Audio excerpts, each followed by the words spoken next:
Last lecture में हमने probabilistic seismic hazard assessment के बारे में स्टार्ट किया था डिस्कशन, और हमने इसके बेसिक स्टेप्स देखे थे कि इसमें जो कैलकुलेशन स्टेप्स हैं या जो प्रोसीजर है वो किन मेन स्टेप से मिलके बनता है। इसका एक क्विक इंट्रोडक्शन दोबारा से रिवाइज कर लेते हैं before we actually go to its process. Probabilistic seismic hazard assessment एक ऐसा प्रोसेस है जो अर्थक्वेक जैसे रैंडम फिनोमेना को उसकी अकरेंस को पास्ट अकरेंसेस को देखते हुए जितने साइस्मिक सोर्सेज किसी स्टडी रीजन में एग्जिस्ट करते हैं उनकी एक्टिविटी रेट्स को देखते हुए फ्यूचर की फोरकास्ट की जाती है इसको इस्तेमाल करके प्रोबेबिलिस्टिक फ्रेमवर्क में। इसके अलावा जो दूसरा मेथड है जो पहले इस्तेमाल होता था वो डिटर्मिनिस्टिक साइस्मिक हैजर्ड असेसमेंट था कि जिसमें मोस्ट क्रिटिकल अर्थक्वेक सिनारियो को कंसिडर करके किसी भी एक साइट पर आने वाले फ्यूचर अर्थक्वेक की एक फोरकास्ट की जाती है। सो पहले डिटर्मिनिस्टिक साइस्मिक हैजर्ड असेसमेंट था DSHA, ठीक है, और अब आजकल हम probabilistic seismic hazard assessment use करते हैं PSHA। सो आपको थोड़ा बहुत आइडिया इनके नामों से भी हो गया कि हम ना सिर्फ ये कि कोई खास PGA की वैल्यू किसी एक साइट पे फोरकास्ट करते हैं फॉर फ्यूचर में भी 50 ईयर्स या 100 ईयर्स जो भी हमारा ड्यूरेशन है, बल्कि साथ उसके प्रोबेबिलिटी ऑफ एक्सीडेंस भी देते हैं। ठीक है, जैसे लास्ट लेक्चर्स में बहुत डिटेल से हमने डिस्कस किया कि अगर मैं PSHA के नतीजे में सिर्फ ये नहीं कहूँगा कि मेरी साइट के ऊपर जो PGA है वो 0.5 G आ सकता है अगले 50 साल में, बल्कि मैं एक पूरी कर्व दूंगा जिसमें PGA को रिलेट किया गया होगा प्रोबेबिलिटी ऑफ एक्सीडेंस के साथ, और उसको हैजर्ड कर्व कहते हैं। सो अब डिजाइनर पर यह छोड़ा गया है कि वो किस PGA को डिजाइन में इस्तेमाल करे और फिर उसके कॉरेस्पॉन्डिंग एक्सेप्टेबल रिस्क को एक्सेप्ट कर ले। आमतौर पे 10% probability of exceedance in 50 years की जो डेफिनेशन है वो डिजाइन के लिए इस्तेमाल की जाती है, यानी उसके कॉरेस्पॉन्डिंग जो PGA होता है वो डिजाइन PGA कहलाया जाता है। सो 10% probability of exceedance in 50 years का मतलब है कि अगले 50 साल में इस बात का इम्कान कि ये जो PGA आपने यहाँ से सेलेक्ट किया ये या इससे बड़ा आ जाए, इस बात का इम्कान 10% है अगले 50 साल में। तो 90% चांस ये है कि आपका जो भी अर्थक्वेक अगले 50 साल में आएगा उसका PGA इस नंबर से कम ही होगा। तो 90% ऑफ द टाइम्स आप सेफ रहेंगे, आपका स्ट्रक्चर सेफ रहेगा जो इस PGA पर डिजाइन किया गया होगा, और 10% जो है वो होगा जो इसका जो एक्सेप्टेबल रिस्क आप इसको कह सकते हैं। सो इसकी क्विक हिस्ट्री हमने देखी थी लास्ट टाइम कि ये 1968 में सबसे पहले एलन कॉर्नेल ने इसका बेसिक आइडिया दिया, फिर 1970s के स्टार्ट में ये डेवलपमेंट इसकी स्टार्ट हुई एज अ फॉर्मल प्रोसीजर, और इसकी बेसिक असम्पशंस बनाई गई जिस पर ये मेथड अभी बेस करता है। सबसे पहला US का हैजर्ड असेसमेंट किया इस मेथड को इस्तेमाल करके USGS ने, और वो प्रोफेसर एल्गर मिशन ने सबसे पहले US के साइस्मिक हैजर्ड मैप्स बनाए। बाद में उन मैप्स को जोन्स में कन्वर्ट करके PGA के मैप्स को जोन मैप में कन्वर्ट कर दिया गया, और फिर वो उस वक्त के यूनिफॉर्म बिल्डिंग कोड में अडॉप्ट कर लिए गए। सो उसके बाद से ये अपडेट होते आ रहे हैं हर 3-4 साल बाद। सो ये फॉर एग्जांपल पहला मैप जो US का हैजर्ड असेसमेंट के नतीजे में बनाया गया। तो इसमें जो कंटूर लाइंस हैं ये परसेंट ऑफ G की शक्ल में PGA की वैल्यूज शो कर रही हैं। तो इसका मतलब है फॉर एग्जांपल ये इसका मतलब है 4% ऑफ G, 0.04 G। और इसमें जो हैजर्ड का मैप बनाने के लिए जो डेफिनेशन इस्तेमाल की गई है वो है 50 year exposure time, 10% chance of exceedance. तो वही जो डेफिनेशन डिजाइन बेसिस अर्थक्वेक की रही है हमेशा से, 10% probability of exceedance in next 50 years. बाद में फिर इसी PGA की रेंजेस की बेस पर पूरे कंट्री को डिफरेंट जोन्स में डिवाइड कर दिया गया, starting from zone 0 up to zone 4। So ये जोन की जो इंफॉर्मेशन है ये फिर इस हर साइट के ऊपर जो साइस्मिक डिजाइन किया जाएगा स्ट्रक्चर का उसमें सबसे बेसिक इनपुट ये जोन नंबर होगा। कुछ assumptions हैं प्रोबेबिलिस्टिक ग्राउंड मोशंस को कैलकुलेट करने के बारे में। ये PSHA की assumptions हैं, ठीक है। इन assumptions पर बेस करती है PSHA की मेथोडोलॉजी, और वो मैंने लास्ट टाइम भी डिटेल से एक्सप्लेन की थी। पहली assumption है कि हम कुछ seismic sources डिफाइन करते हैं। वो seismic sources एक रीजन में पॉइंट सोर्सेज भी हो सकते हैं, लाइन सोर्सेज भी हो सकते हैं, और एरिया सोर्सेज भी हो सकते हैं। फिर अगर हमने एक सोर्स डिफाइन कर ली तो उस सोर्स के अलोंग, उसके अंदर अर्थक्वेक्स को बिल्कुल रैंडमली उसकी जो है ना अकरेंस किसी भी लोकेशन पे बिल्कुल रैंडम कंसिडर की जाती है। एक सोर्स जोन के अंदर हम अर्थक्वेक की अकरेंस को एक जगह कम और एक जगह ज्यादा एज्यूम नहीं करते। फिर ना सिर्फ ये कि लोकेशन में इनको रैंडमली अकरेंस कंसिडर किया जाता है, बल्कि टाइम डोमेन में भी, टेम्पोरल डोमेन में भी इनको रैंडम कंसिडर किया जाता है। अगर हिस्टोरिकल डेटा देखें किसी एक सोर्स जोन के अंदर, तो उसमें जितने अर्थक्वेक आए हैं उनमें कोई भी पैटर्न को रिकॉग्नाइज नहीं किया जाता इस मेथोडोलॉजी में। इसमें इसको बिल्कुल रैंडम प्रोबेबिलिटी कंसिडर की जाती है। एक अर्थक्वेक, इसकी मिसाल चलें मैं ऐसे देता हूं कि अगर एक अर्थक्वेक किसी रीजन में आज आ जाता है जिसके आने का कोई स्पेसिफिक पॉसिबिलिटी थी, तो ऐसा नहीं है कि वो आज अगर आ जाता है तो कल अब उसके आने की पॉसिबिलिटी रिड्यूस हो गई है। ये है मतलब बिल्कुल रैंडम अकरेंस कंसिडर करने का। अगर वो एक आ भी जाता है एक अर्थक्वेक, तो भी उसकी कल दोबारा आने की पॉसिबिलिटी वही रहेगी जो एक कांस्टेंट रैंडम अकरेंस के मुताबिक उसकी पॉसिबिलिटी बनती है। फिर एक और assumption ये है कि अर्थक्वेक स्टैटिस्टिकली इंडिपेंडेंट होते हैं, यानी एक अर्थक्वेक दूसरे को ट्रिगर नहीं कर सकता, ये हम एज्यूम करते हैं आमतौर पे। लेकिन हमें पता है कि फोर शॉक्स और आफ्टर शॉक्स जो हैं वो डिपेंडेंट इवेंट्स होते हैं। यानी आफ्टर शॉक फॉर एग्जांपल क्या होगा कि एक बड़ा अर्थक्वेक आया, मेन शॉक आया, और उसके बाद उस एक मेन रप्चर की वजह से कई छोटे छोटे रप्चर उसके बाद हुए, अंटिल के अर्थ की जो क्रस्ट है वो दोबारा से स्टेबल कंडीशन में आ जाती है। वो जो छोटे छोटे रप्चर हैं वो छोटे लेवल के अर्थ को प्रोड्यूस करते हैं, जिनको आफ्टर शॉक्स कहते हैं। अब ये आफ्टर शॉक्स जो है ये डिपेंडेंट इवेंट्स हैं, तो इनको फ्यूचर अर्थक्वेक की फोरकास्ट में इस्तेमाल नहीं किया जाता। सिर्फ इंडिपेंडेंट इवेंट्स को, स्टैटिस्टिकली इंडिपेंडेंट इवेंट्स को कंसिडर किया जाता है। तो विच मीन्स के जो सिर्फ मेन शॉक्स हैं वो ही कंसिडर होंगे फ्यूचर की फोरकास्ट में। तो लिहाजा जब हिस्टोरिकल डेटा इकट्ठा किया जाता है किसी एक स्टडी रीजन का कि वहां पर कितने अर्थक्वेक आए हैं पास्ट 100 ईयर्स में लेट से, तो उसमें से सारे के सारे फोर शॉक्स और आफ्टर शॉक्स को फिल्टर कर दिया जाता है, ठीक है। और उसको कहते हैं डीक्लस्टरिंग, ठीक है, कि एक अर्थक्वेक आया उसके साथ उसके कई आफ्टर शॉक आए, तो वहां पर अर्थक्वेक्स का क्लस्टर बन जाता है उस रीजन में। उनको डीक्लस्टर किया जाता है, सारे डिपेंडेंट इवेंट्स निकाल दिए जाते हैं, और सिर्फ जो इंडिपेंडेंट इवेंट्स हैं वो फ्यूचर फोरकास्ट में हैजर्ड असेसमेंट में इस्तेमाल किए जाते हैं। और फाइनल assumption ये है कि एक ग्राउंड मोशन प्रिडिक्शन इक्वेशन या अटेनुएशन रिलेशनशिप जिनको कहा जाता है वो इस्तेमाल की जाती हैं, जिनकी जैसे मैंने लास्ट टाइम बताया था कि शेप जो है वो इस तरह होती है कि y एक्सिस के ऊपर कोई भी हैजर्ड का पैरामीटर होगा, लेट्स से PGA, और x एक्सिस पे डिस्टेंस होगा, ठीक है।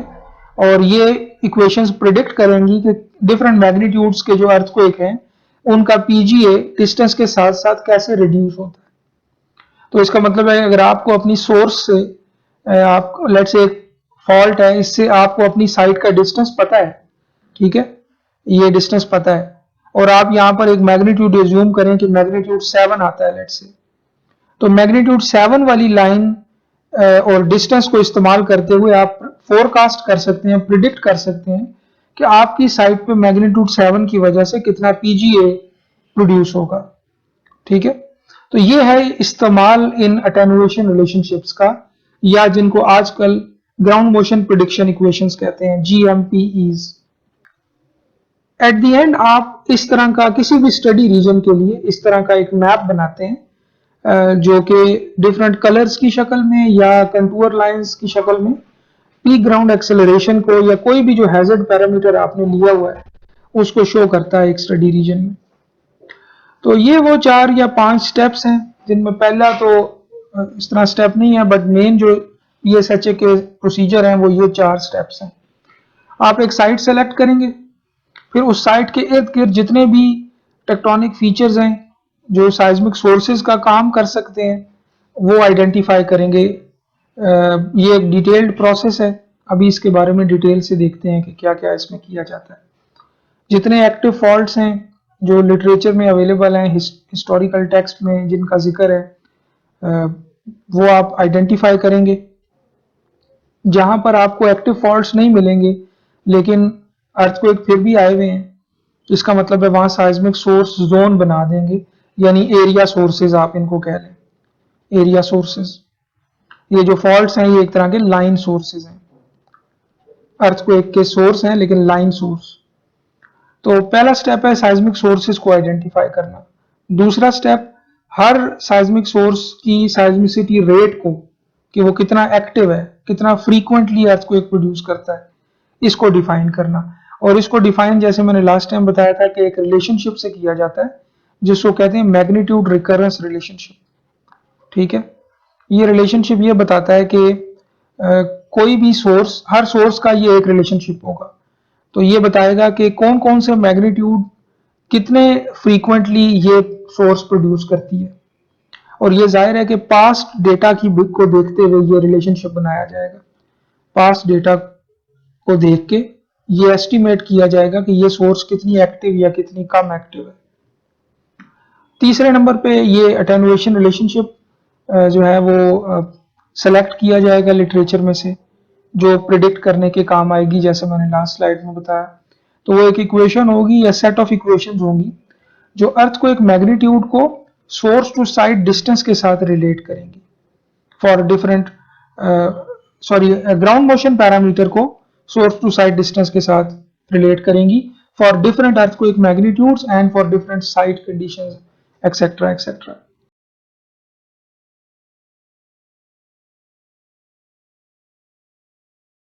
सो सबसे पहला स्टेप इसमें ये होगा कि आप सिलेक्शन ऑफ साइट करेंगे, यानी फॉर एग्जांपल ये मेरा पूरा स्टडी रीजन है। ठीक है, इस स्टडी रीजन में मैंने यहाँ पे, ये मेरी साइट है, मैं यहाँ पे एक बिल्डिंग कंस्ट्रक्ट करना चाह रहा हूँ और जिसके लिए मुझे इस साइट पर फ्यूचर अर्थक्वेक के दौरान जो पीजीए आ सकता है वो मैं फोरकास्ट करना चाहता हूँ।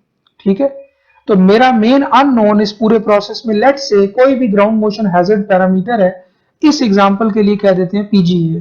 ठीक है, पीजीए, और मैं लिख देता हूं in next 50 years, next 50 years. So ये मेरा मेन जो है वो अननोन है और पीएसएचए मुझे इसका जवाब देगा। लेकिन वो एक, अब जैसे मैंने स्टार्टिंग में बताया कि अगर डीएसएचए करते तो वो तो एक फिक्स नंबर जवाब आ जाता, लेकिन पीएसएचए में ये जवाब एक नंबर नहीं होगा बल्कि एक कर्व होगी जो हर पीजीए के कॉरेस्पॉन्डिंग प्रोबेबिलिटी ऑफ एक्सीडेंस देगी। बहरहाल ये मेरा मेन अननोन है। अब मैं ये करूंगा, पहला स्टेप ये है, सिलेक्शन ऑफ साइट हो गई।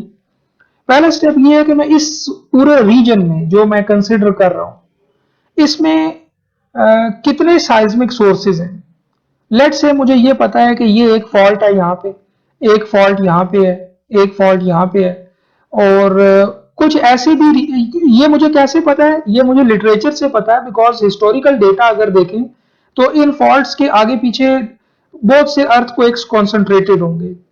ठीक है, तो लिहाजा उस पर स्टडीज हुई होंगी, हमें पता होगा कि यहाँ पर एक बड़ा वेल नोन किस्म का फॉल्ट है जिसका ये फोकल मैकेनिज्म है, और वो सारी इंफॉर्मेशन हमें साइज्मोलॉजिस्ट से अवेलेबल होंगी। तो हम इन फॉल्ट्स को सोर्सेज करार दे देंगे, सोर्सेज डिक्लेयर कर देंगे। और लेकिन कुछ ऐसे भी रीजन हो सकते हैं कि जहां पर अर्थक्वेक तो आए हुए हैं पास्ट 100 ईयर्स में, लेकिन वहां पे कोई नॉन फॉल्ट लिटरेचर में आपको नहीं मिलता। ठीक है, जैसे ये मैंने कुछ डॉट्स बना दिए हैं, तो अब ये पास्ट अर्थक्वेक्स हैं लेकिन यहां पर कोई फॉल्ट का वो नहीं मिल रहा। तो मैं ये करूंगा कि मैं इस तरह इनको ऐसे कुछ एरिया जोन्स में डिवाइड कर दूंगा यूं। ठीक है जी, ये मैंने जोन्स बना दिए लेट से ऐसे, और एक जोन मैंने ये बना दिया। तो अब ये जो एरियाज हैं ये पूरे एज अ सोर्स एक्ट करेंगे, ठीक है ना। फॉल्ट तो एक इंडिपेंडेंट समझ में आने वाला एक साइज्मिक सोर्स है जो अर्थक्वेक प्रोड्यूस करेगा, लेकिन for the purpose of hazard assessment मैं इन एरियाज को एज अ सोर्स ट्रीट करूंगा। इनको कहते हैं साइज्मिक सोर्स जोन। तो लिहाजा अब मैं टोटल अगर साइज्मिक सोर्सेज गिनूं तो मेरे कितने हो जाएंगे? पहला ये हो जाएगा जो ये फॉल्ट है, दूसरा ये दूसरा फॉल्ट कर लेते हैं, थर्ड जो है ये थर्ड फॉल्ट हो गया, फिर ये फोर्थ ये वाला एरिया सोर्स हो गया। ये पूरा एरिया जो है ये एक सोर्स जोन के तौर पे काम करेगा या ट्रीट होगा। 5 ये वाला सोर्स जोन हो गया, 6 और ये 7, ठीक है। अब ये 7 मेरे साइज्मिक सोर्सेज हैं और इनका सारों के इर्द गिर्द आने वाले पिछले 100 साल का या कुछ ड्यूरेशन का डेटा मेरे पास अवेलेबल है। तो ये है पहला स्टेप कि मैंने सारे सोर्सेज को आइडेंटिफाई कर लेना है। अगर वो एरिया सोर्सेज बनते हैं तो उनको डिलिनिएट कर लेना है, उनको ड्रॉ कर लेना है, उनको बता देना है कि ये मेरे एरिया सोर्सेज हैं। अब इन सातों ने मिलके मेरे ये स्टार वाली जो लोकेशन है जहां पर मेरी साइट है उसके ऊपर की पीजीए को अफेक्ट करना है। और मेरा टारगेट है कि इन सातों से जो मेरी साइट पे पीजीए आ सकता है वो क्या होगा। हो सकता है एक यहां हम 8वां भी बना दें, बट जस्ट फॉर सिंप्लिसिटी ये एक एग्जांपल है। सो पहला स्टेप है सारे साइज्मिक सोर्सेज को आइडेंटिफाई कर लेना। दूसरा स्टेप है कि एक एक सोर्स को क्वांटिफाई करना कि ये कितनी एक्टिव है। हो सकता है कि ये सोर्स नंबर 7 जो है इसमें इतने कम अर्थक्वेक आए हैं पिछले 100 साल में, ये इतनी कम एक्टिव हो कि ये कोई कंट्रीब्यूट ना करे मेरे साइट के ऊपर पीजीए में। लेकिन सोर्स नंबर 2, 3 और 6 ये हो सकता है बहुत ज्यादा कंट्रीब्यूट करें बिकॉज ये बड़ी एक्टिव सोर्सेज हों।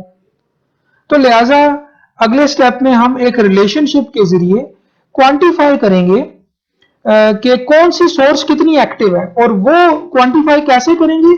एक रिलेशनशिप ड्रॉ करेंगे हर सोर्स का जिसको कहते हैं मैग्नीट्यूड रिकरेंस रिलेशनशिप।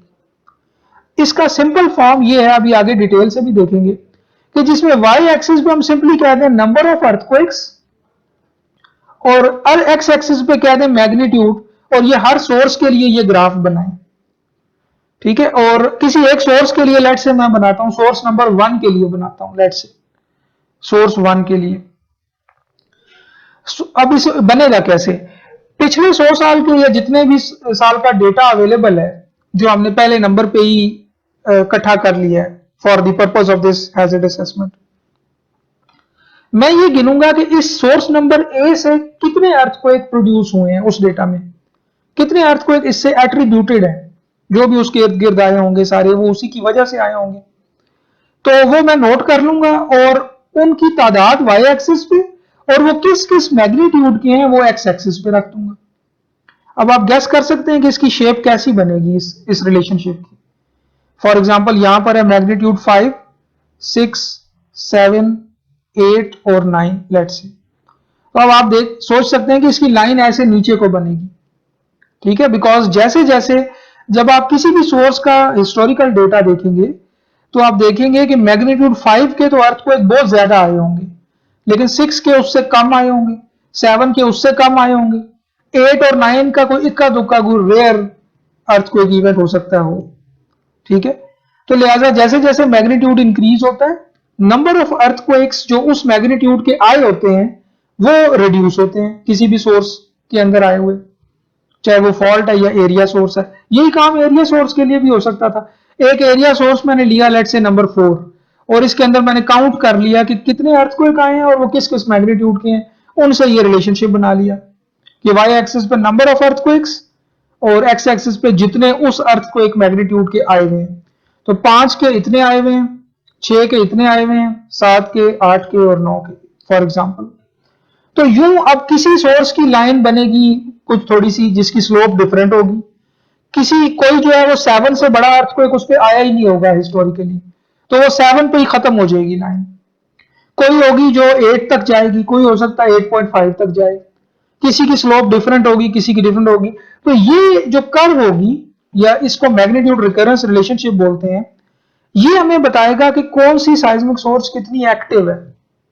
ठीक है, उस पर कितना बड़े से बड़ा अर्थक्वेक आ सकता है और उसके कितना रिकरेंस है, यानी कितने कितने ड्यूरेशन के बाद वो अर्थक्वेक आता है। अब ये जो ग्राफ मैंने अभी सिंप्लीफाइड शक्ल बनाई है इसकी, ये होगा कि इन 100 ईयर्स, लेट्स से कि हमारे पास 100 साल का डेटा था, ये जो मैंने डॉट्स बनाए हैं, तो लिहाजा अब ये वाला ग्राफ तो स्पेसिफिकली फॉर 100 ईयर्स है। लेकिन मैं इसको अगर 100 से डिवाइड कर दूं पूरे वाई एक्सिस को, तो एनुअल एक तरह का नंबर आ जाएगा, एनुअल अर्थक्वेक आने का चांस बन जाएगा। तो इसकी डिफरेंट शेप्स हैं, इस फॉर्म्स हैं इस मैग्नीट्यूड रिकरेंस रिलेशनशिप की, जो आगे देखेंगे। लेकिन ये एक प्राइमरी जो शेप है, बेसिक शेप जिससे बाकी सारी फॉर्म्स बनती हैं, वो यही है जो मैंने ड्रॉ की है। तो स्टेप 2 ये है कि आप हर सोर्स के लिए इस तरह का ग्राफ बना लें। स्टेप 3 ये है कि आप लिटरेचर में से अटेनुएशन रिलेशनशिप, या जिनको आजकल जैसे मैं कह रहा हूं जीएमपीई बोलते हैं, ग्राउंड मोशन प्रेडिक्शन इक्वेशन, वो सेलेक्ट कर लें। और वो जैसे मैं बता रहा था कि वो उसकी ये शेप होती है कि प्राइमरी दो वेरिएबल होते हैं उसमें। वाई एक्सिस पे जो भी हैजर्ड का पैरामीटर आपको चाहिए, पीजीए लेट से, और एक्स एक्सिस पे distance, source to site distance, source to site distance. तो आप इसमें ये करते हैं कि और इसकी शेप इस तरह की होती है, ऐसे डिफरेंट लाइंस होंगी, और वो लाइंस डिफरेंट मैग्नीट्यूड्स के लिए होंगी, डिफरेंट साइट कंडीशंस के लिए होंगी, वगैरह वगैरह। इवन अभी तो जो आजकल की लेटेस्ट अटेनुएशन रिलेशनशिप्स हैं, वो बहुत कॉम्प्लेक्स हैं, वो एक ग्राफ में शो नहीं की जा सकती, बल्कि वो बहुत कॉम्प्लेक्स इक्वेशंस होती हैं जिनको सिर्फ प्रोग्राम किया जा सकता है, क्योंकि उनमें इतने कोफिशिएंट्स ऑफ होते हैं, रिग्रेशन उसमें इन्वॉल्व होते हैं, कि आप बस उनको प्रोग्राम कर सकते हैं और उनमें सारे वेरिएबल्स अपने सोर्स के डाल दें। इवन यानी फॉल्टिंग मैकेनिज्म का फंक्शन भी होता है ये लाइन, और भी कई चीजों का फंक्शन होता है। लेकिन प्राइमरी दो चीजें जो रिलेट कर रहा होता है ये फंक्शन, वो दो होती हैं, एक होता है पीजीए और सोर्स टू साइट डिस्टेंस। तो अगर आपको डिस्टेंस पता है और मैग्नीट्यूड आप अपना सेलेक्ट कर लें, बाकी चीजें जो भी इनपुट्स हैं वो डाल लें, आपको पीजीए एज एन आउटपुट मिल जाएगा। ये प्रिडिक्टेड पीजीए है आपकी साइट के ऊपर। सो ये जाहिर है कि अभी आपने गैस कर भी लिया होगा कि ये रिलेशनशिप हर सोर्स के ऊपर अप्लाई होगा और हर सोर्स कंट्रीब्यूट करेगी towards the PGA at our own site, जो मैंने ये स्टार वाली लोकेशन बनाई हुई है। सो लास्ट स्टेप ये है कि अगर आपने एम आर रिलेशनशिप भी बना लिया उसका हर सोर्स का, आपने ग्राउंड मोशन प्रेडिक्शन इक्वेशन भी सिलेक्ट कर ली, तो फिर फाइनली आप अपनी साइट के ऊपर ग्राउंड मोशन पैरामीटर यानी पीजीए की वैल्यू इस केस में वो प्रिडिक्ट कर सकते हैं, फोरकास्ट कर सकते हैं। ये जो स्टेप नंबर 2 और 3 है, इसको रिपीटेडली अप्लाई करेंगे, यानी इनके अप्लाई करने के नतीजे में हमें फाइनली ग्राउंड मोशन पैरामीटर मिल जाएगा हमारी साइट के ऊपर। बेसिकली इस केस में ये जो आखिरी स्टेप है ये है कि हम हैजर्ड कर्व बना लेंगे अपनी साइट की, ठीक है, जिसमें वाई एक्सिस पे प्रोबेबिलिटी ऑफ एक्सीडेंस होगा और एक्स एक्सिस पे पीजीए होगा। ये हमारा फाइनल आउटपुट है, ठीक है। और अगर हम ये काम ये करेंगे, अभी तो हमने एक स्टार सेलेक्ट किया है ना, जो कि हमारा साइट की लोकेशन है। व्हाट इफ कि ये स्टार उठा के मैं इधर कहीं रख दूं, फिर और पूरा प्रोसेस रिपीट करूं, फिर मैं ये यहां रख दूं, फिर मैं ये यहां रख दूं, और ये स्टार में हर नुक्ते के ऊपर बारी बारी रख के यही प्रोसेस रिपीट करूं, और उसके बाद मैं हर पॉइंट के ऊपर हैजर्ड कर्व प्लॉट कर लूं पूरे स्टडी रीजन में। हर पॉइंट के ऊपर हैजर्ड कर्व अगर आ जाए, तो फिर आप एक हैजर्ड की डेफिनेशन पिक करें और उसके मुताबिक हर पॉइंट का पीजीए पिक कर लें। फॉर एग्जांपल मैं पिक करता हूं 10% probability of exceedance in 50 years, तो 10% के कोरिस्पॉन्डिंग मैं पीजीए पिक करूंगा हर पॉइंट का, और यूं मैं क्या बना लूंगा, हैजर्ड मैप, पूरे रीजन का हैजर्ड मैप बन जाएगा। एक ऐसा मैप जिसमें मेरे पास हर पॉइंट की फ्यूचर के ऊपर पीजीए की फोरकास्ट होगी, ठीक है। तो एक काम जो हम एक साइट के लिए कर सकते हैं, वो काम हम साइट बदल बदल के करें किसी रीजन में, और हर पॉसिबल साइट के लिए कर लें, तो हम हैजर्ड मैप बना सकते हैं। तो रिपीटेड प्रोसेस है। अगर एक साइट के लिए करेंगे तो हैजर्ड कर्व बन जाएगी उस साइट की, उससे उस साइट का पीजीए मिल जाएगा। लेकिन अगर ये हर साइट के लिए कर ले तो मैप बना लेंगे। सो ये वो 4 बेसिक स्टेप हैं। आई थिंक अब इनफ डिस्कशन इस पे हो गई है। पहला, आइडेंटिफिकेशन ऑफ साइज्मिक सोर्सेज। ये मेरी साइट थी, मैंने उसके इर्द गिर्द जितने एरिया सोर्सेज, लाइन सोर्सेज थे, नोट कर लिए। सेकंड, हर सोर्स के लिए मैग्नीट्यूड रिकरेंस रिलेशनशिप बना लिया। अब देखें, इस मैग्नीट्यूड रिकरेंस रिलेशनशिप में जो वाई एक्सिस पे क्वांटिटी है वो है log of number of earthquakes. ठीक है, मैंने अभी बनाया था ना नंबर ऑफ अर्थक्वेक्स, तो वो अगर आप सिर्फ नंबर ऑफ अर्थक्वेक्स करेंगे ना, नंबर ऑफ अर्थक्वेक्स डिवाइड और दूसरे एक्सेस पे मैग्नीट्यूड, तो लाइन स्ट्रेट लाइन नहीं बनेगी, बट यूं एक्सपोनेंशियली डिक्रीज बनेगा। आई थिंक इस तरह, क्योंकि मैग्नीट्यूड 8 या 9 के जो हैं वो एक इक्का दुक्का आ रहा होगा, लेकिन जैसे जैसे आप पीछे जाते जाएं तो सडनली अर्थक्वेक्स की जो काउंट होगा वो इंक्रीज करता जाएगा सडनली। तो आइडिया ये है कि अगर आप इस वाई एक्सिस का लॉग ले लें तो यही ग्राफ स्ट्रेट बन जाएगा, स्ट्रेट लाइन बन जाएगी। वो जो एक्सपोनेंशियल एक तरह का डिक्रीज है ना विद इंक्रीज इन मैग्नीट्यूड, वो अगर लॉग ले लेंगे तो वो ज़ाहिर स्ट्रेट लाइन में कन्वर्ट हो जाएगा। तो ये एक और फॉर्म आपको पता चल गई मैग्नीट्यूड रिकरेंस रिलेशनशिप की, कि जिसमें वाई एक्सिस पे क्या है, log of the number of earthquakes greater than a certain magnitude, और मैग्नीट्यूड वाई एक्सिस पे। थर्ड स्टेप है ये जीएमपी सेलेक्ट करें आप। अब देखें, जैसे मैंने बताया कि डिस्टेंस एक्स एक्सिस पे, peak ground acceleration y axis पे, और डिफरेंट मैग्नीट्यूड्स के लिए डिफरेंट लाइंस है। अब और ये रिलेशनशिप बनाए कैसे जाते हैं, हिस्टोरिकल डेटा से बनाए जाते हैं। कि अगर फॉर एग्जांपल किसी एक जगह पर यहां पर अर्थक्वेक आया है और वो हर तरफ उसकी साइज्मिक वेव्स जा रही हैं, लेट्स से डिफरेंट लोकेशंस के ऊपर डिफरेंट इक्विपमेंट स्टेशंस इंस्टॉल्ड हैं, ठीक है, जो उस एक अर्थक्वेक को रिकॉर्ड कर रहे हैं और उसकी पीजीए भी रिकॉर्ड कर रहे हैं, और हर एक का डिस्टेंस आपको पता है। तो फाइनली आप बना सकते हैं ना कि एक डिस्टेंस एक्स एक्सिस पे रख के और पीजीए वाई एक्सिस पे रख के पास्ट अर्थक्वेक्स के लिए इस तरह के डॉट्स बना सकते हैं आप। ठीक है, और हर डॉट क्या होगा, एक स्टेशन के ऊपर रिकॉर्डेड पीजीए वैल्यू होगी जो कि एक खास डिस्टेंस पे एपिसेंटर से लोकेट कर रहा होगा। अगर आपके पास हजारों इस तरह के डेटा पॉइंट्स हो जाएं, तो आप उनमें से एक लाइन गुजार के एक मॉडल दे सकते हैं फ्यूचर फोरकास्ट के लिए, और यही लाइन जो है यही असल में जीएमपीई होगी, या जो उसकी इक्वेशन होगी वो अटेन्युएशन रिलेशनशिप होगा या ग्राउंड मोशन प्रिडिक्शन इक्वेशन होगी। और यूं आप स्टेप 2 और 3 को अभी हम देखेंगे नेक्स्ट स्लाइड्स में कि कैसे हम 2 और 3 को इस्तेमाल करते हुए हैज़ार्ड कर्व प्लॉट कर सकते हैं। ठीक है, इन दो रिलेशनशिप्स को यूं समझ लें, स्टेप 2 और स्टेप 3 के रिलेशनशिप्स को हम मिला देंगे और एक नया रिलेशनशिप बना देंगे जो हैज़ार्ड कर्व होगा, जो हमारा आउटपुट होगा। सो अब एक एक स्टेप को जरा ज्यादा डिटेल में देखते हैं। सो पहला स्टेप है आइडेंटिफिकेशन ऑफ साइज्मिक सोर्सेज। अब इस पे जरा डिटेल से बात कर लेते हैं कि ये कैसे किया जाएगा।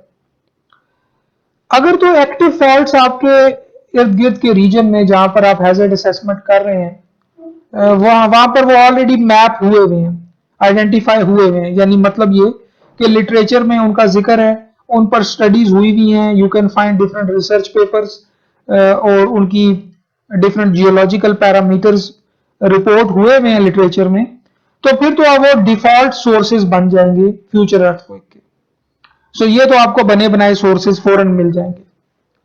Where specific faults have not been identified, या उन आइडेंटिफाई तो हैं लेकिन उनके कैरेक्टरिस्टिक्स कोई वेल अंडरस्टूड नहीं है। लिटरेचर में ये तो मिलता है कि यहां पर एक फॉल्ट एग्जिस्ट कर रहा है, लेकिन वो कहां से कहां तक जा रहा है, उसका फॉल्टिंग मैकेनिज्म क्या है, उसका स्लिप रेट क्या है, ये अगर जियोलॉजिकल स्टडीज उस पर नहीं हुई हुई तो फिर आप उसको एज अ फॉल्ट मॉडल नहीं करेंगे, लाइन सोर्स मॉडल नहीं करेंगे, फिर आप उसको एक साइज्मिक सोर्स जोन बना देंगे। ठीक है, उस फॉल्ट की इंडिकेशन तो होगी बिकॉज उस एरिया में अर्थक्वेक आ रहे होंगे, पास्ट अर्थक्वेक में वहां पर अर्थक्वेक एग्जिस्ट करते होंगे, लेकिन एग्जैक्ट इंफॉर्मेशन लेट से उस फॉल्ट की नहीं होगी। जैसे पाकिस्तान के बहुत से फॉल्ट्स ऐसे हैं जो जिनके बारे में हमें पता तो है कि ये एग्जिस्ट करते हैं, बट उनके ऊपर कोई जियोलॉजिकल स्टडीज नहीं हुई है। फिर आप उनको साइज्मिक सोर्स जोन बना देंगे, जैसे मैंने एग्जांपल में भी आपको बताया। फिर उसके बाद जो हर साइज्मिक सोर्स जोन बन जाएगा, एरिया सोर्स बन जाएगा, तो उनके अंदर या तो हर अर्थक्वेक को एक पॉइंट सोर्स के तौर पे मॉडल किया जाएगा, और एज अ रप्चर और a fault a finite size source with a random location of orientation, के हर साइज्मिक सोर्स जोन के अंदर या तो एक पॉइंट सोर्स के तौर पे अर्थक्वेक को मॉडल किया जाएगा या एक फाइनाइट साइज का लेंथ। तो समरी ये हुई कि तीन तरह के साइज्मिक सोर्सेज हो सकते हैं। पॉइंट सोर्सेज जैसे लास्ट लेक्चर में किया था, लाइन सोर्सेज और एरिया सोर्सेज। और ये बिल्कुल इनकी जो अकरेंस है, जैसे मैंने इजम्पशंस हमने पढ़ी है, रैंडम अकरेंस कंसिडर की जाएगी। ठीक है, इनके ऊपर जो आने वाले अर्थक्वेक्स है उनको, उनमें कोई पैटर्न कंसिडर नहीं किया जाएगा, उसको एनालिसिस में कंसिडर नहीं किया जाएगा। सो इसका मतलब ये है, और चूंकि हम एक सोर्स में विद इन सोर्स जोन साइज्मिसिटी को कांस्टेंट एज्यूम करते हैं, यानी फॉर एग्जांपल मैं एक, ये मेरा स्टडी रीजन है, पास डेटा कुछ इस तरह का दिख रहा है। ठीक है, ये मैं ड्रॉ कर रहा हूं, लेट से ये पास डेटा है, 100 साल का डेटा, ये सारे नुक्ते जो हैं ये एक एक अर्थक्वेक है। तो मुझे पता चल रहा है सीधा सीधा कि ये यहां पर एक फॉल्ट है जहां पर सारे अर्थक्वेक कॉन्सेंट्रेटेड है। यहां पर कोई वेल डिफाइंड फॉल्ट नहीं है, लेकिन अर्थक्वेक ज्यादा कॉन्सेंट्रेटेड है बनिस्बत दूसरे रीजन के। तो मैं ये जो रीजन जहां अर्थक्वेक कम कॉन्सेंट्रेटेड है, इसको एक अलग सोर्स करार दूंगा, और जहां पे ज्यादा कॉन्सेंट्रेटेड है उसको अलग करार दूंगा, बिकॉज एक दफा एक सोर्स डिफाइन हो गई तो उसके अंदर की जो अर्थक्वेक है वो बिल्कुल रैंडमली अकरेंस उनकी कंसिडर की जाएगी। तो लिहाजा ये एक चैलेंज होता है एनालिस्ट के लिए कि वो ऐसे सोर्स जोन आइडेंटिफाई करे या बनाए कि जिसमें साइज्मिसिटी रिलेटिवली यूनिफॉर्म हो पहले से ही, ताकि इजम्पशन दुरुस्त हो जाए जो हमने की है एनालिसिस में। ये नहीं होगा कि मैं इस सारे को मिला के एक बड़ा सा एरिया सोर्स बना दूंगा, जो ये मैं शेड कर रहा हूं पूरे रीजन को। मैं इसको दो में डिवाइड करूंगा, बिकॉज एक में क्लियरली पता चल रहा है कि अर्थक्वेक ज्यादा डेंसली आ रहे हैं और एक में कम डेंस हैं पास्ट अर्थक्वेक। तो ये दो डिफरेंट साइज्मिक एनवायरमेंट्स की वजह से हो सकता है, लिहाजा इनको दो डिफरेंट सोर्सेज में डिवाइड करें ताकि हमारी जो इजम्पशन है एनालिसिस की वो दुरुस्त रहे। ठीक है, तो जहां पे फॉल्ट नहीं होंगे, आखिरी बात यह है कि जहां पे फॉल्ट भी जो है वो इवन जहां पर वेल आइडेंटिफाई भी हो फॉल्ट, वहां फिर भी हमें जो है वो एरिया सोर्सेज की जरूरत पड़ सकती है। फॉर एग्जांपल देखें, ये मेरा स्टडी रीजन है और इस रीजन में यहां पे ये फॉल्ट है, और अर्थक्वेक लेट से आए हुए हैं, ज्यादातर तो कॉन्सेंट्रेटेड है उसके ऊपर ही, लेकिन कुछ अर्थक्वेक ऐसे भी हैं जो इससे दूर भी आए हुए हैं। ठीक है, तो ऑल्दो के वेल डिफाइंड फॉल्ट तो इस रीजन में एक है बड़ा अच्छा, इसके बावजूद भी कुछ ऐसे अर्थक्वेक फिर भी ऐसे निकल आएंगे जो इस फॉल्ट से एट्रीब्यूट नहीं किए जा सकते। ठीक है, तो उनके लिए फिर भी हमें एरिया सोर्सेज बनाना पड़ेगा।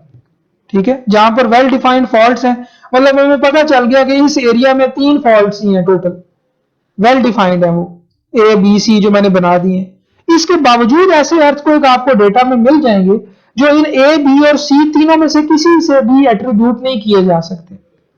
ठीक है, वो इनके कहीं बीच में आए होंगे। तो ऐसी जगहों पर फिर भी आपको एरिया सोर्सेज बनाना पड़ जाता है, इवन नोइंग के यहां पर फॉल्ट इतने ही हैं जितने ए बी और सी तीन मैंने ड्रॉ किए हैं। सो ऐसे अर्थक्वेक्स को, ऐसी साइज्मिसिटी को, हिस्टोरिकल साइज्मिसिटी को बैकग्राउंड साइज्मिसिटी कहते हैं। तो हो सकता है इस रीजन में अब आपको ए बी सी और एक डी नाम का भी सोर्स डिफाइन करवाना पड़े, जो कि उन अर्थक्वेक्स को अपने अंदर कंसिडर कर लेगा जो कि किसी फॉल्ट को एट्रीब्यूट नहीं किए जा सकते। ठीक है, अब वो असल रीजन तो उनकी जाहिर है कोई ना कोई साइज्मिक फीचर, कोई ना कोई साइज्मिक एक्टिविटी तो होगी, बट अभी तक की हमारी स्टडी में उनको किसी स्पेसिफिक फॉल्ट से जोड़ा नहीं जा सका, उनकी कॉज आइडेंटिफाई नहीं की जा सकी, तो लिहाजा उनको भी एक एरिया सोर्स बना देंगे। ऐसे को कहते हैं बैकग्राउंड साइज्मिसिटी।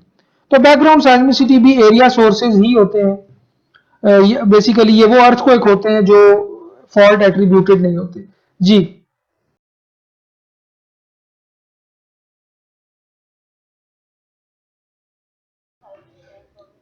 कोई खास एनालिसिस की स्टेज पे फर्क नहीं होता इनमें। यानी वो भी एरिया सोर्सेज हैं। मिसाल के तौर पे अब एक एरिया सोर्स इस वजह से बनाया गया, लेट से किसी रीजन में, कि वहां पर आपको फॉल्ट एग्जिस्ट तो करता है लेकिन उसकी प्रॉपर्टीज नहीं पता, लिहाजा आपने वो एरिया सोर्स बना दिया। और एक एरिया सोर्स इस वजह से बनाया गया कि वहां पर आप फॉल्ट्स तो सारे वेल डिफाइंड हैं, बट स्टिल ऐसे अर्थक्वेक मौजूद हैं जो किसी फॉल्ट से एट्रीब्यूटेड नहीं है। दोनों केसेस में ये एरिया सोर्सेज ही होंगे और ये बिल्कुल सेम ट्रीट होंगे हैजर्ड असेसमेंट में। तो ये एरिया सोर्सेज ही का एक इस्तेमाल है, यूं समझ लें, एक ऐसा इस्तेमाल जो वेल डिफाइंड फॉल्ट्स के एरिया में भी किया जा सकता है।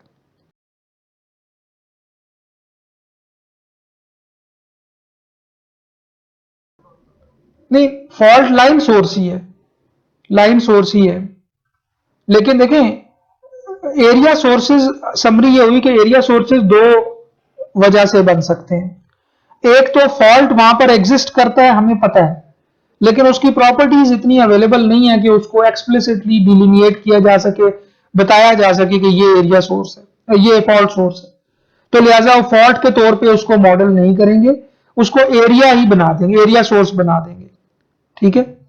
और दूसरा एरिया सोर्स इस वजह से बनाया जा सकता है कि अगर फॉल्ट्स फिर भी आपको वेल डिफाइंड भी हो, लेकिन ऐसे अर्थक्वेक्स आपको मिल जाएं जो कि फॉल्ट्स से दूर हों, उनको फॉल्ट्स को असाइन ना किया जा सके, फॉल्ट्स को उनकी रीजन ना डिक्लेयर किया जा सके, तो उनके लिए भी एक अलग से एरिया सोर्स बनाया जा सकता है। तो फॉल्ट अलग से मॉडल होंगे और एरिया सोर्सेज अलग से मॉडल होंगे। इसको बैकग्राउंड सेismicity कहेंगे। ये जो मैं ऐसे एरो लगा देता हूं कि ये जो डी एरिया सोर्स आपको बनाना पड़ गया है जस्ट बिकॉज कि आप इसके अंदर आने वाले अर्थ को एक ए, बी और सी को नहीं दे सकते because of the lack of information. तो ये डी जो एरिया सोर्स है, ये अब एडिशनल एरिया सोर्स है और इसके अंदर आने वाले अर्थ को एक कहलाते हैं बैकग्राउंड सेismicity। सेismicity का मतलब हमेशा ये होता है कि पास्ट अर्थक्वेक्स। ठीक है। सो बैकग्राउंड सेismicity वो जो ऐसे अर्थक्वेक जो ना दिए जा सकें किसी एक फॉल्ट वगैरह को।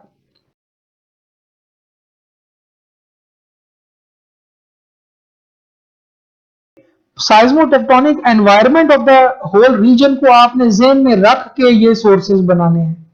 ये नहीं कि आपने अपनी मर्जी से लाइनें लगा दी और ये सोर्सेज बन गए। फॉर एग्जांपल मैं आपको आइडिया, अभी जब पाकिस्तान की हैजर्ड असेसमेंट आएगी जो रियल केस है, तो फिर उसमें मैं बताऊंगा कि अगर आप कैसा सोर्स बना देते, सोर्स जोन बना देते, तो वो गलत होता। व्हाट इफ फॉर एग्जांपल मैं एक ऐसा, इमेजिन करें एक फॉल्ट ए जा रहा है ये वाला, और मैं एक एरिया सोर्स बना देता हूं ऐसे। ठीक है, ये जो मैंने अभी शेड कर दिया, ये तो बिल्कुल ये गलत फैसला होगा एरिया सोर्स बनाने का, बिकॉज मुझे पता है एक वेल डिफाइंड फॉल्ट जा रहा है, वो खुद से एक सोर्स है और उसके इर्द गिर्द जितने अर्थक्वेक आए हैं वो उस सोर्स को एट्रीब्यूट किए जा सकते हैं। तो फिर ये मुझे एरिया सोर्स बनाने की जरूरत नहीं है। इसका मतलब है एरिया सोर्सेज किसी इलाके की जो साइज्मोटेक्टोनिक फीचर्स हैं, पूरा स्ट्रक्चर है उस एरिया का, साइज्मिक एनवायरनमेंट है, उसको अंडरस्टैंड करने वाला बंदा ही बना सकता है। ठीक है, वरना कोई भी और बनाएगा तो वो गलत बना देगा, वो वहां पे उसकी लॉजिक या सेंस नहीं बनती होगी। तो लिहाजा ये बड़ा सेंसिबल काम है, ये बहुत यूं समझ लें कि सबसे मुश्किल टास्क है हैजर्ड असेसमेंट का, कि दुरुस्त साइज्मिक सोर्सेज बनाएंगे तो फ्यूचर की फोरकास्ट अच्छी आएगी, क्योंकि फ्यूचर की फोरकास्ट बिल्कुल इन पे डिपेंड करती है, स्टेप नंबर 1 पे डिपेंड करती है। ठीक है, आपने स्टेप 1 में ही दुरुस्त साइज्मिक सोर्सेज आइडेंटिफाई नहीं किए या एरिया सोर्सेज सही नहीं बनाए, जो एजम्पशंस पीछे बैक में चल रही थी उनको ज़हन में रखते हुए नहीं बनाए, तो वो फ्यूचर फोरकास्ट बड़ी गलत आ जाएगी प्रोसेस के नतीजे में। तो आमतौर पे प्रैक्टिस क्या है? प्रैक्टिस ये है कि एक लेट से किसी कंट्री का या पूरे रीजन का करना है हैजर्ड असेसमेंट, तो दोनों काम किए जाते हैं। सबसे पहले तो सारे के सारे नॉन फॉल्ट्स जिनका सारा डेटा अवेलेबल है उनको सोर्सेज बनाया जाता है। फिर उसके बाद देखा जाता है कि अब इन सोर्सेज को जो अर्थ को एक असाइन होने थे, वो दे दिए गए हैं। उसके बाद जो अर्थक्वेक बचे हैं उनका क्या किया जाए, यानी बैकग्राउंड साइज्मिसिटी। फिर बैकग्राउंड साइज्मिसिटी के लिए एरिया सोर्सेज बनाए जाते हैं, और वो भी उसी रीजन में एरिया सोर्सेज भी बना दिए जाते हैं।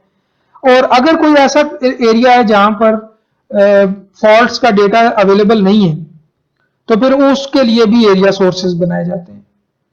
ठीक है, सो डिपेंड करता है। अभी फॉर एग्जांपल जब हम देखेंगे पाकिस्तान का पीएसएचए में जो एरिया सोर्सेज बनाए गए हैं, तो वो उनमें जितने नॉन फॉल्ट्स थे उनको तो फॉल्ट के तौर पे मॉडल किया गया, और फिर जो फॉल्ट्स जिनका डेटा नहीं था और जो बैकग्राउंड साइज्मिसिटी थी, इनको मिला के फिर एरिया सोर्सेज में कंट्री को डिवाइड किया गया, और यूं आगे अगला स्टेप फिर रिपीट किया गया या प्रोसीड किया गया। ये कुछ एग्जांपल्स अब आएंगे, इससे आपके डाउट ज्यादा क्लियर हो जाएंगे। फॉर एग्जांपल, जब यूएस का सबसे पहली दफा हैजर्ड असेसमेंट किया गया प्रोफेसर एल्गर विशन ने 1976 में, तो जो एरिया सोर्सेज ट्रीट किए या उसमें बनाए गए यूएस में, वो ये हैं। अब आप ये देखें कि ये अब हिस्टोरिकल अर्थक्वेक यहां पर आए होंगे, उनके क्लस्टर्स वगैरह को कंसिडर करते हुए ये शेप्स बनाई गई हैं सोर्सेज की। ठीक है, सो अब ये देखें 57 ये सोर्स नंबर है, बहुत से सोर्सेज हैं, आई थिंक ये अप टू 71 सोर्सेज तक ये जा रहा है। ठीक है, स्टार्टिंग फ्रॉम वेस्ट कोस्ट, ये देखें सोर्स नंबर 1 से लेके एज मच एज 71। हर एक सोर्स अब एक एरिया सोर्स की तरह ट्रीट करेगी। एक और एग्जांपल देखें, ये साउथ ईस्ट एशिया का हैजर्ड असेसमेंट किया गया, तो उसमें अब देखिए जो अर्थक्वेक आए हैं वो ऐसे लाइंस की शक्ल में आए हुए हैं, तो जो सोर्सेज बनाए गए हैं एरिया सोर्सेज, उनकी शेप भी लाइन की तरह की बनाई गई है। For example, I don't know you can read it और नॉट, ये जोन सी लिखा हुआ है। इसी तरह ये देखें जोन जी, जोन एफ, जोन एच। तो जो साइज्मिसिटी का पैटर्न है उसके मुताबिक ही जोन्स की शेप भी बनाई गई है, जोन एल, जोन के। ठीक है, सो अब ये जो ब्लैक लाइंस हैं ये डिफरेंट जोन्स को डिवाइड कर रही हैं, और आप ये देखें कि जो जोन्स के पैटर्न्स हैं, और राइट हैंड साइड पे क्या है, साइज्मोटेक्टोनिक मैप है, उसी रीजन का ये साइज्मिक जोन्स का मैप है जो हैजर्ड असेसमेंट के लिए बनाए गए for this 90 years of data. 1910 से लेके 2000 तक के जो डॉट्स हैं वो बनाए गए, उनको जोन्स में डिवाइड किया गया, और राइट साइड पे साइज्मोटेक्टोनिक मैप है उसी रीजन का।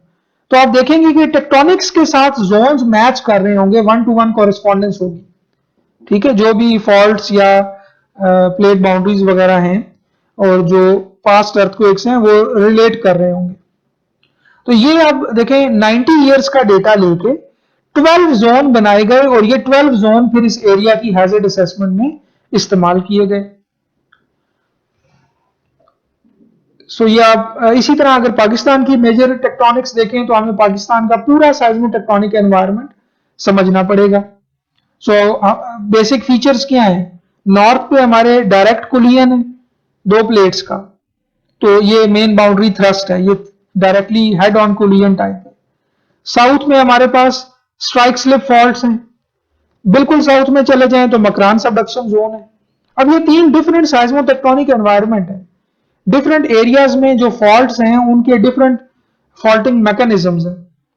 तो जो सोर्सेज बनाए जाएंगे वो इनको जेन में रख के बनाए जाएंगे। ये नहीं कि हम एक फॉल्ट गुजर रहे हैं तो उस सारे को एक पूरा बड़ा सा सोर्स जोन बना देंगे।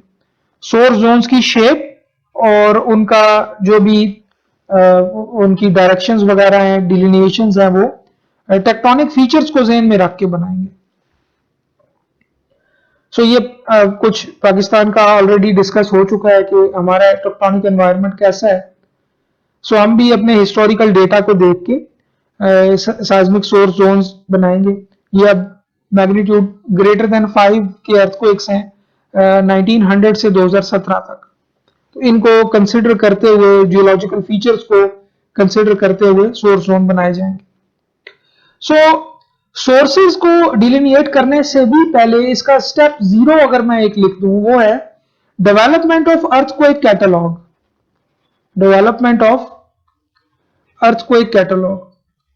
ये कैटलॉग का मतलब ये है कि आप एक पूरी लिस्ट तैयार करें या वो डेटा इस एक फॉर्म में लेकर आए, रेडी करें कि वो बाद में एज एन इनपुट इस्तेमाल हो सके।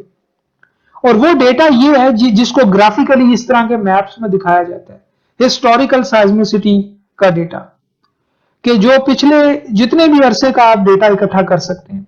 अब इसमें भी दो तीन सोर्सेज हैं। पिछले 100 साल का तो हो सकता है डेटा आपको इंस्ट्रूमेंटली कहीं पे मिल जाए जो कंपाइल किया गया है डिफरेंट इंटरनेशनल डेटाबेसेस की तरफ से।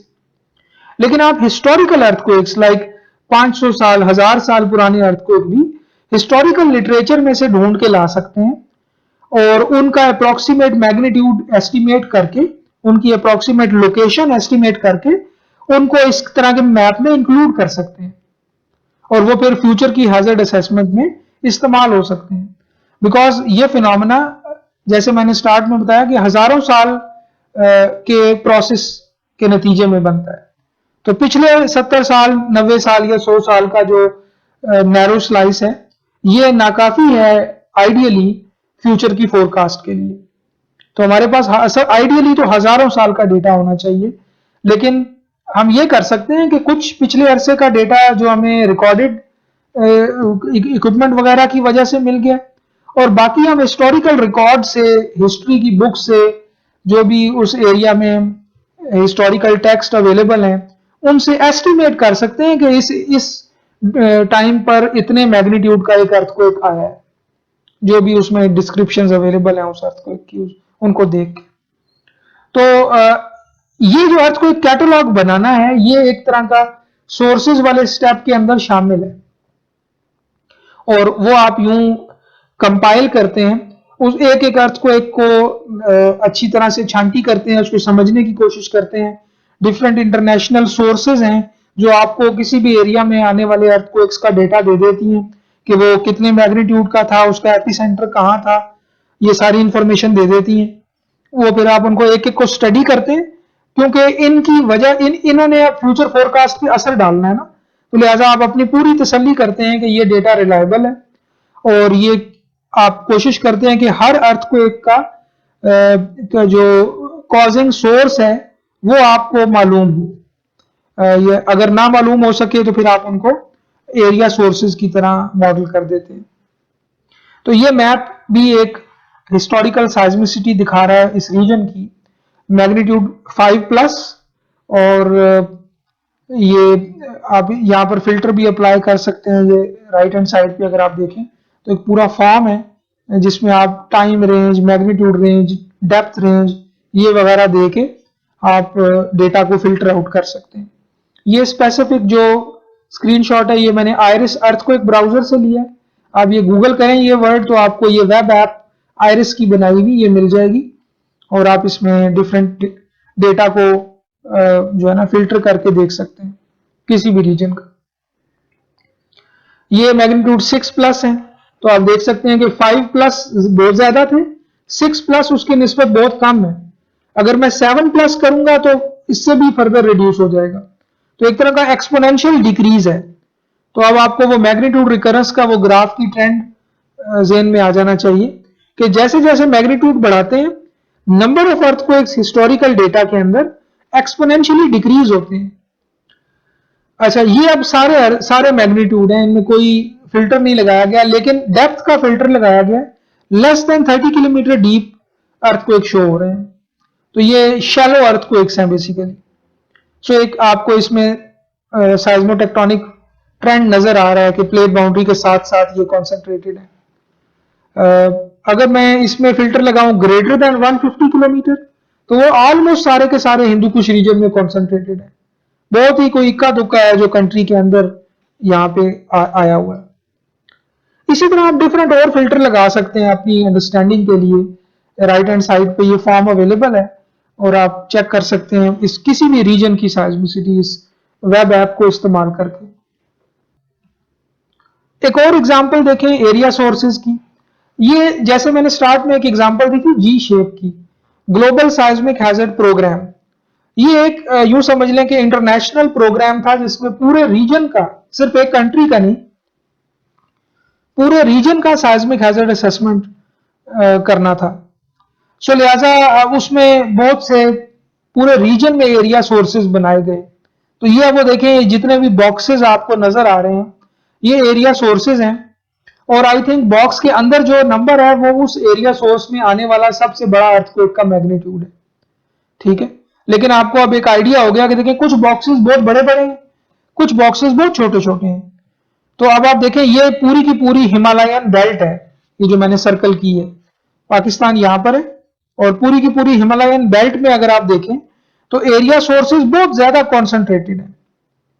ठीक है, लेकिन कुछ जगहों पे जो दूर दराज के एरियाज हैं जहां साइज्मिसिटी इतनी एक्टिव नहीं है, वहां पे एरिया सोर्सेज बड़े बड़े हैं। तो ये जी शेप के एरिया सोर्सेज हैं जो उन्होंने बनाए थे। ये एक पाकिस्तान की स्टडी है जो पाकिस्तान मेट्रोलॉजिकल डिपार्टमेंट और नॉर्वेजियन जो है वो साइज्मिक एरे, एक नॉरसार के नाम से ऑर्गेनाइजेशन है, उन्होंने मिलकर ये स्टडी की है, पाकिस्तान का पीएसएचए किया है 2007 में। तो ये कुछ एरिया सोर्सेज हैं जो उन्होंने इस स्टडी में कंसिडर किए हैं। कुछ अब जाहिर है कि ये एनालिस्ट टू एनालिस्ट वेरी करेंगे, इसमें एनालिस्ट की अपनी जजमेंट का बहुत रोल है एरिया सोर्सेज को बनाने में। सो कुछ area sources for example number 11 देखें आप, ये बहुत बड़ा है, इसमें ऑलमोस्ट सारा जनूबी पंजाब और सिंध शामिल है। ठीक है, लेकिन कुछ बहुत छोटे छोटे एरिया सोर्सेज भी हैं, जैसे नंबर 2 देखें, ये कोयटा के करीब बहुत ज्यादा साइज्मिकली एक्टिव रीजन है, तो उन्होंने एक छोटा सोर्स जोन बनाया। ठीक है, इसी तरह ये सोर्स जोन 1 है जो आजाद कश्मीर और अपर पंजाब आई थिंक उसको कवर कर रहा है। तो इसी तरह इन्होंने ये डिफरेंट, और सिर्फ यही नहीं कि अगर आप एक कंट्री का पीएसएचए कर रहे हैं तो सिर्फ उस कंट्री के अंदर अंदर ही एरिया सोर्सेज लेंगे। यह भी तो मुमकिन है ना कि एक कंट्री की एडमिनिस्ट्रेटिव बाउंड्री से बाहर आने वाला अर्थक्वेक कंट्री के अंदर के हैजर्ड को अफेक्ट करे। तो लिहाजा एक बफर जोन लिया जाता है जो रफली 200 टू 300 किलोमीटर होता है। ठीक है, कि जिस एरिया का आपने हैजर्ड असेसमेंट करना है उससे इस बफर में को भी इंक्लूड कर लिया जाता है हैजर्ड असेसमेंट में, ताकि अगर उसमें भी कोई ऐसी अर्थक्वेक्स हैं जो कंसिडर हो सकते हैं हैजर्ड असेसमेंट में, वो भी काउंट हो जाए।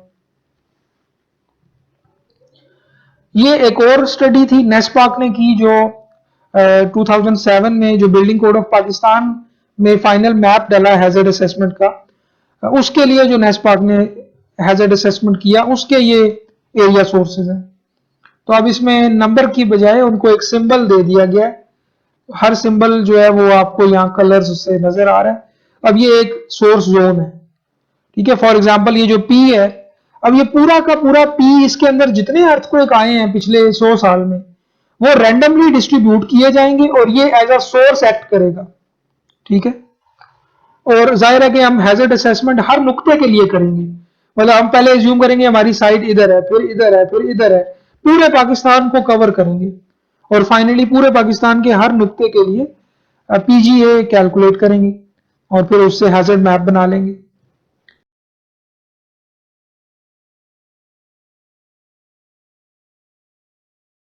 जी, डिफरेंट हैजर्ड असेसमेंट्स में डिफरेंट सोर्सेज कंसिडर किए जाते हैं।